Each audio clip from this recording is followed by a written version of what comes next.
Let's go straight to the Monetary Policy Committee of the Central Bank, which held all rates parameters unchanged in line with analysts and markets' consensus. But the big takeaway was the Riot Act that the financial regulator read out to the FX Bureau regarding the sale of foreign currencies and what the new FX regime will look like. Take a listen to the Central Bank Governor, Godwin Emefiele, a short while ago. We have continued to observe that stakeholders in some of the subsectors have not been helpful in this direction. In particular, we have noted with disappointment and grave concern that our bureau de change operators have abandoned the original objective of their establishment, which was to serve retail end users who need $5,000 or less. Instead, they have become wholesale dealers and illegally in foreign exchange to the tune of millions of dollars per transaction. The bank has an understanding with bureau de change operators that they make a small margin from sale of the US dollar allocated to them per week.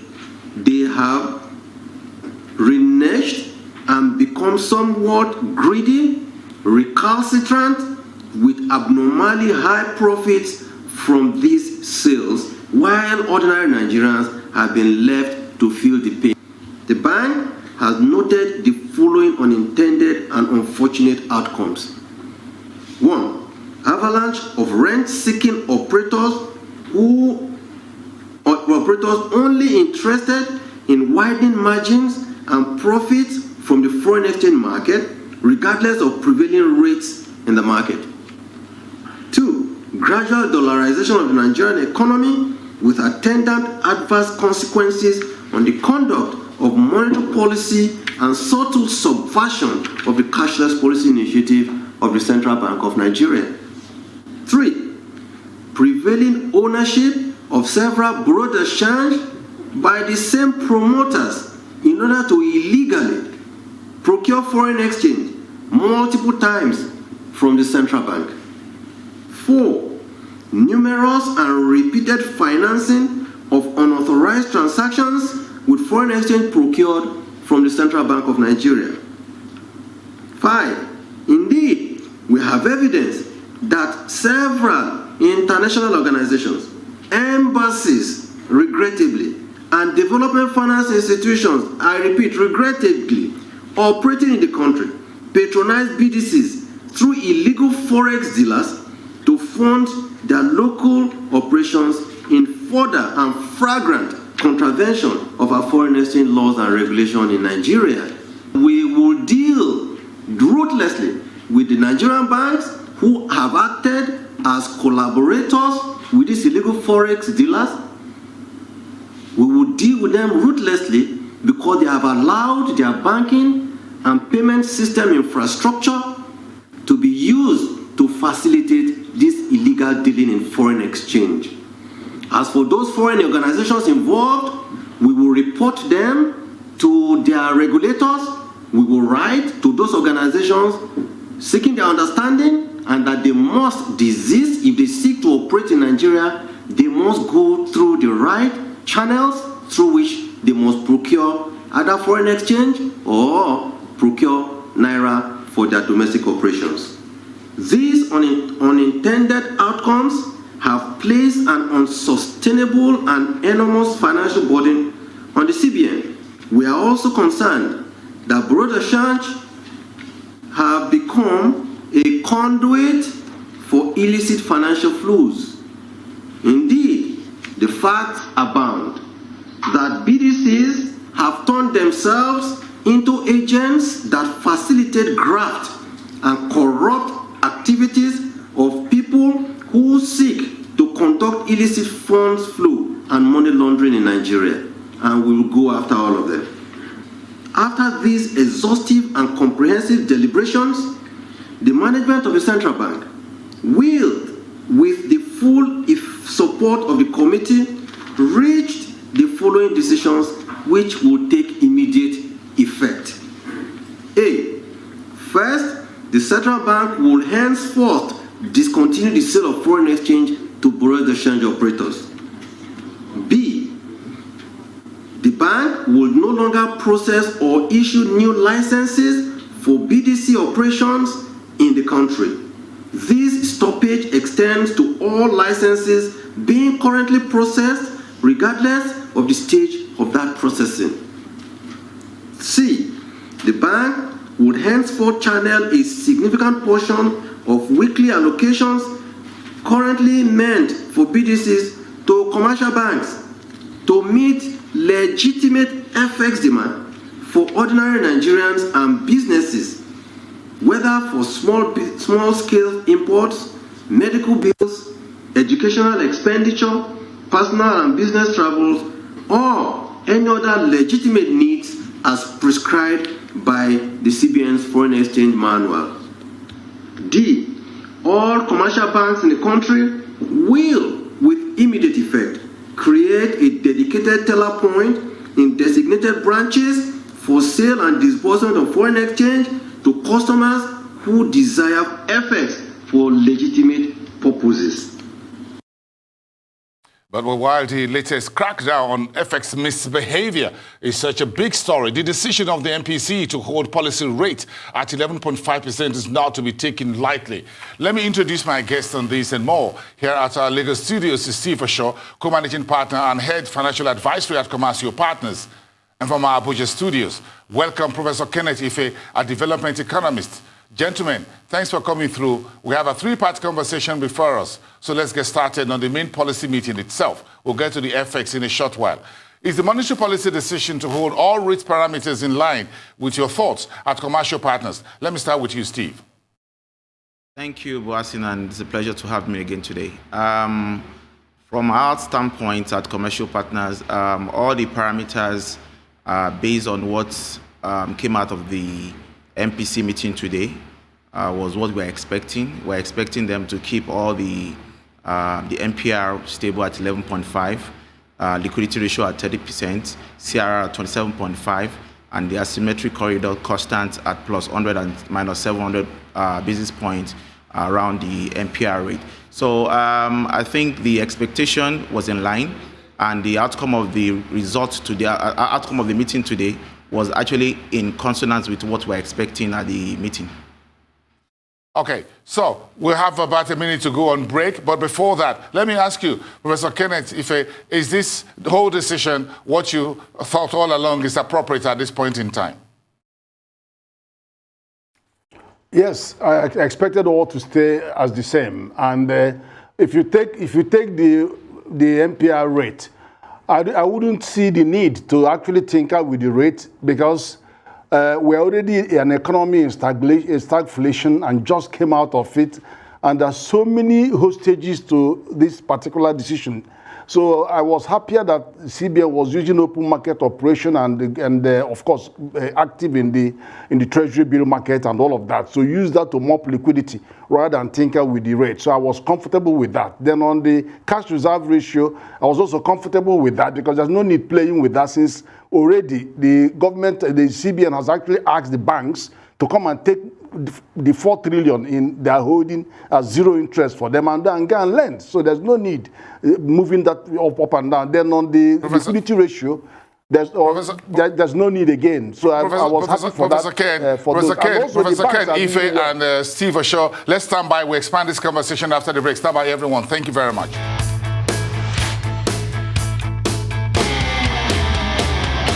Back to the post-MPC decisions analysis here on Arise Exchange, discussing the key highlights and what they mean for the markets and the economy. Is Steve Osho of Comercio Partners and Professor Kenneth Ike, Development Economist from our Abuja studios. Thank you, gentlemen. Prof, you were talking about why you were satisfied with keeping the CRR and the liquidity ratio. So I'm just going to take that straight to ask Steve.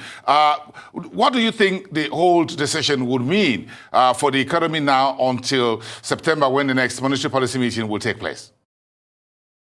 Just a reflection of what the CBN has actually been trying to achieve in terms of the monetary policies and the harmonization with the fiscal authority. At this point in time, the old policy on all the asymmetric corridors, the MPR, the liquidity ratio, the CRR, just mean that we need to watch the effect or the transitory effect of what all the policy that we've been putting in place since the beginning of this year, or since the, we've actually started the experience of the COVID-19 and the effect of that on the economy and on the economic activities generally. So this is very important now for them to actually wait and see all the policies that have been doing around the anchor borrowing, around the trying to maintain the liquidity in the system and keep the exchange rate stable, vis-a-vis trying to make sure that there's a check or rein on inflation.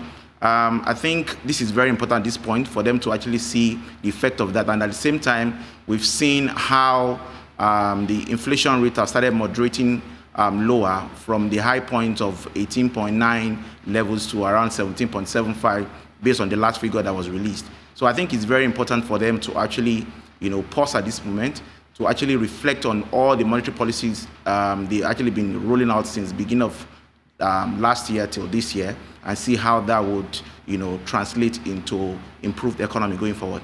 Yeah, so if we reflect on this, let me ask Professor Kenneth, if very quickly, for about a minute, let's reflect over the last 18 months, in particular since the end of Q1 last year, when we started these very furious interventions on stimulus on the fiscal side, on the monetary policy side. Do you think we've done enough interventions yet? Are we seeing the effects of those interventions on the positive side? Are there downsides to it? That's what Steve will speak to me about. Prof, you go first. Well, I think we've done well, to be honest with you, compared to other countries.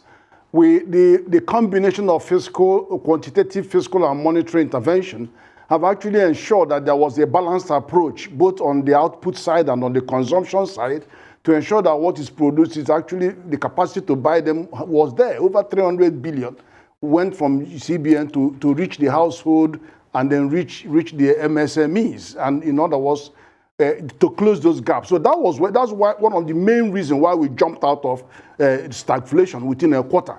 And then, thank goodness, the inflation is moderating, and also the growth figures are also keeping up, but we could be better.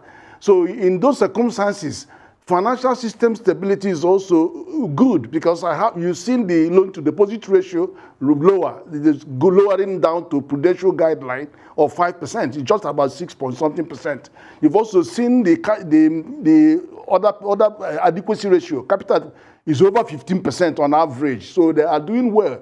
So the whole system is stable, and which is what it was designed to be. So the whole normalization of monetary policy should be towards the end of the year. And I can see many banks around the world are looking at the end of the year to begin the normalization. Bear in mind that one of the measures that was embarked upon was to allow the central banks to give them the statutory forbearance to be able to restructure loans and reduce the interest rates and all of those. So those easing are somewhere going to come in much later in the year or early next year. But on the other hand, in order to contain the issue of the money supply issue, then the CBN is beginning to mop up liquidity in an indirect way, using open market operation and T-bills and all of that. So in a way, without tinkering with these indicators, those monetary policy indicators, we are still achieving both that balance. Prof, so but down the last 18 months, here we are with our exchange rate not in a better position than it were last year, as well as inflation as well. So, Steve, let me ask you, what's your view at Comercio Partners in terms of all this put together over the last 18 months? It's taking us to where we are at the moment, still holding rates. Prof believes that we should do normalization by the end of the year. Well, Boasin, you see, everything we're actually going through now as a nation is as a result of all the effects of some of the things that we refuse to plan from the fiscal side, and partly because of the issue we had or we experienced due to the lockdown period we witnessed during the pandemic, from last year. And at the same time, a lot of other fiscal policies that actually, came through by shutting down the borders and stuff like that. So we've seen the filter effect of that, of some of these policies from the inflation number, from the GDP number, and again from the growth and stabilization process we're trying to achieve. And I think going forward, coming out from recession, and even with the projections of the GDP growth for 2021 to remain around 2 to 2.5% by IMF, and from CBN governor earlier, we heard they're projecting around 3%. I think it's still going to be a long way out between now and the end of the year. I think a lot of things actually needs to start opening up in terms of opening up the economy. We are coming out of that stagflation gradually, but again, I think we still have a long rope to climb through before the end of the year. We're talking about how we need to free the economy in terms of employment, how we need to, improve the output, of the economy. And we can only do that by fixing all the other parameters we talk about here. So all the parameters that are actually being used from the monetary policy tools are something that at this point in time, based on the accommodative monetary stance of the government, of the CBN governor, it's difficult for them to actually tinker with that at this point in time. And considering the fact that we're at a delicate point, at the same time, coming from the pandemic and the effect of that on the economy, and the price of oil has dwindled down a bit, or even though we're picking up now, it's a bit difficult for them actually to change that dynamic by saying we're going into tightening motion period of the economy. So it's a win-win situation at this point. But I think in the long run, before the end of this year, everything will depend on how we can create job, employment, open up the economy, and allow business actually to continue to grow. That will actually translate into Naira and Kobo and the increase in output of the economy. Well, let's get to the elephant in the room, which is the FX. Of course, it looks like this is a very critical denominator of whatever conversation we're having, aside insecurity and a few things like that. So here is the central bank governor today, visibly worried, visibly angry and upset about what he called those infractions and misbehaviors within the FX market by a whole lot of folks on the street, from BDCs to banks and a few others. So I want your first word on this when we come back. But very quickly, let me allow you to raise the curtain on this. Professor Kenneth Ife, do you agree with Mr. Governor when he spoke very strongly against those infractions and those who are bypassing the official sources in terms of FX transactions? Well, the central bank is the regulator of that market, and you have to give it to them. And the concerns that they raise are in public interest. And a lot of them are border on security, they border on impropriety, they border on money laundering and the terrorism financing, all kinds of things that are really within their purview. And I have to say this, it is within their right to do what they're doing or say what they're saying. It's also, I'm not aware of any bilateral, plurilateral or multilateral trade agreement anywhere that says that any central bank should fund importation or exportation or even giving money to.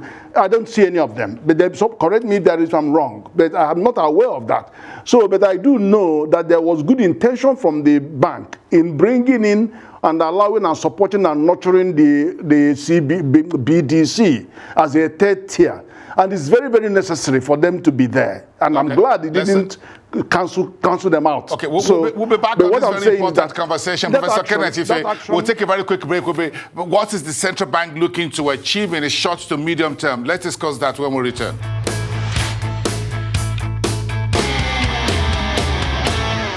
Well, you're welcome back to the program. Just as we're having the conversation about the whole FX markets in Nigeria and the central bank latest riot act, the International Monetary Fund has just released its latest World Economic Outlook update. This is coming through. The International Monetary Fund has warned that there's a risk inflation will prove to be more than just transitory in developed economies and could be a persistent feature, and is now saying that the central banks around the world will have to move in. In other words, the IMF says central banks around the world will have to start to curb their accommodative monetary policies, such as tapering of market-friendly stimulus, like asset purchases. The IMF has also revised the global economic outlook for this year from 4.4% now to 4.9%. environment. The IMF says in part that more persistent supply disruptions and sharply rising house prices are some of the factors that could lead to persistently high inflation. That's just coming through from the IMF. We're bringing everybody to speed. That's just breaking news released from the IMF in Washington. But let's continue with my guest here in Lagos, Steve Osho of Comercio Partners in Lagos and Professor Kenneth from Abuja Studios. Let's continue with this. The IMF has just spoken that the central banks around the world will now have to start rethinking their ultra-accommodative policy stance, which started last year. So we're talking about the spending by the central banks since last year. The IMF says inflation is here to stay. It's not transitory, as I heard a few days ago from the U.S. Central Bank Chairman Jerome Powell. But let's talk about this FX. So where do you think the central bank is going, what it's looking to achieve in the short to medium term? Because you cannot divorce inflation and exchange rate from Nigeria's inflationary environment. Talk to me, Steve. Let me go first. Well, I think from this point of view, to us today, the FX policy or the Riot Act was read by CBN governor today at the MPC was a bombshell, if I want to start with that first. And I think from the policy thrust that's been rolled out, even though we don't have the detail yet, maybe a lot of other circular will come in line or after this particular communique has been released. But I think what they're trying to achieve is just to say that there are a lot of inefficiencies in the system.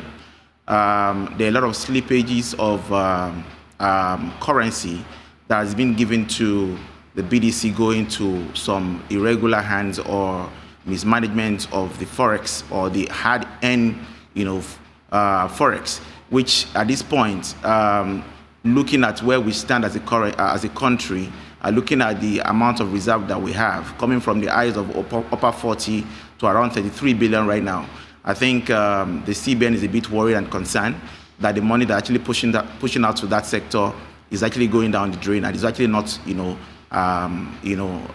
addressing the main issue or the real reason why the BDC is actually set up first, which is the reason to bridge the gap between the parallel market and the official market, especially to the critical sector of retail segment. So I think that's what they're trying to achieve. But for me, the concern I have about this is actually the timing this is actually coming through, because there's one thing for the policymaker to look at problem and issues that they have, and another thing is just for us to look at how this will affect us going forward.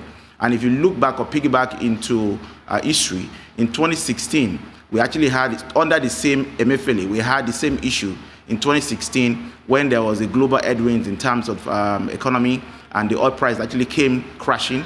And the same policy actually came out during that time, which made them to stop the sale of FX to BDC and now transfer all the sale back to the bank. And within a month, we saw that the parallel market moved from 277 naira to $1 to about 370 naira to $1 within a month.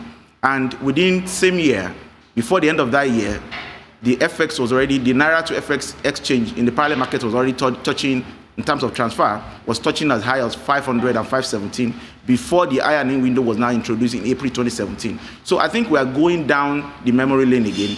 And I don't think we achieved anything between that time, because what we achieved was we actually saw the price, skyrocketed.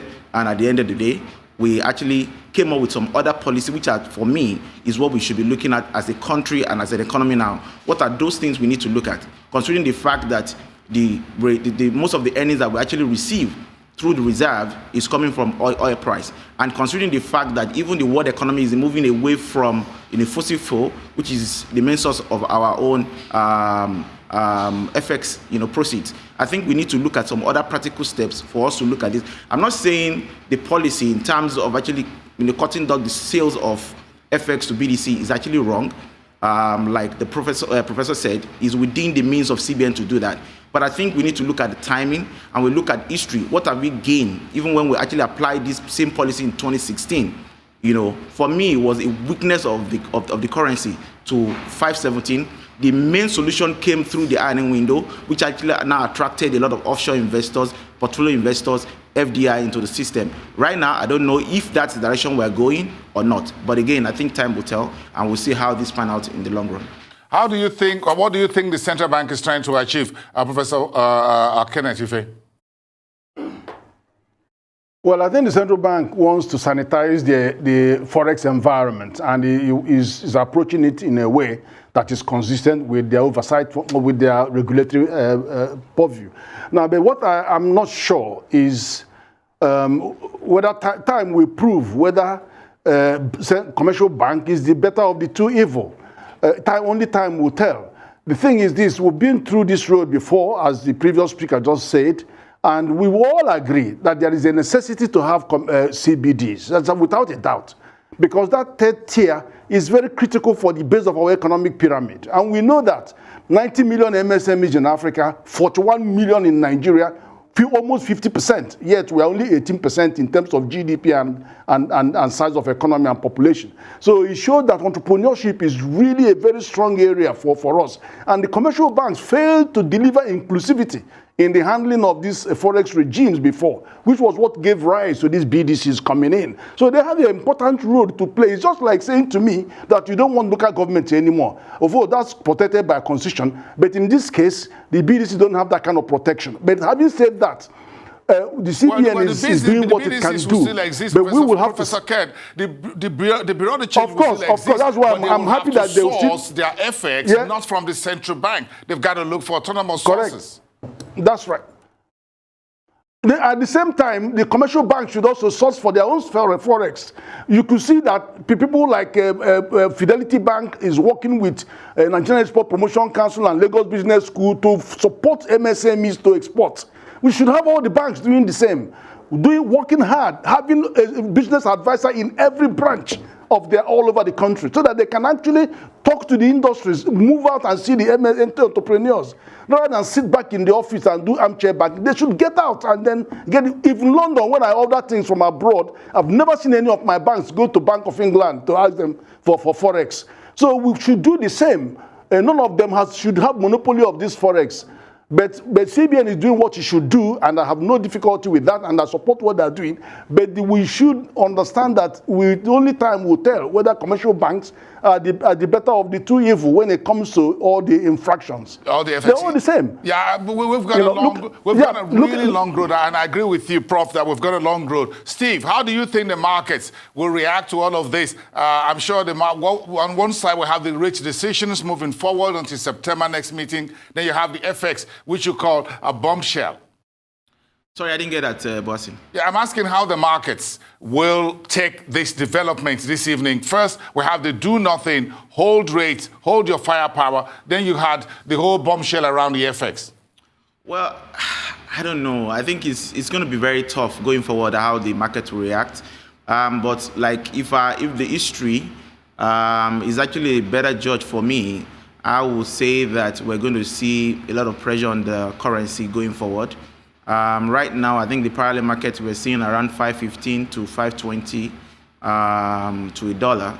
What will happen going forward is that we might not really see that supply coming through again, and you have to go through the bank to get the PTA, BTA, and school fees. There's always a limit on that and a cap on that. But through the BDC, even though they render return to CBN, a lot of them actually could sell as much as possible. And if you look at how much you actually can raise, if you are actually paying for school fees, it's about $15,000 per term.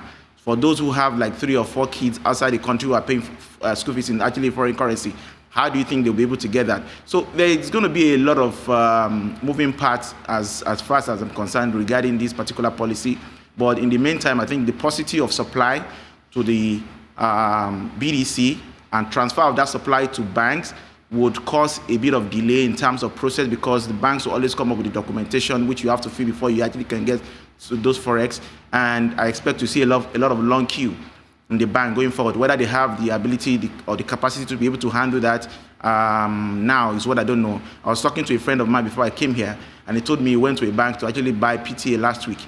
He spent 2.5 hours in the bank, despite giving them all the documentation that they needed for that particular payment, and which is just $4,000. So imagine if you now have a whole lot of people, and we're not going into summer where a lot of families will be going on trips and traveling. So I don't know. It's going to be a bit messy at first, But in the long run, I think we're going to see how it's going to pan out.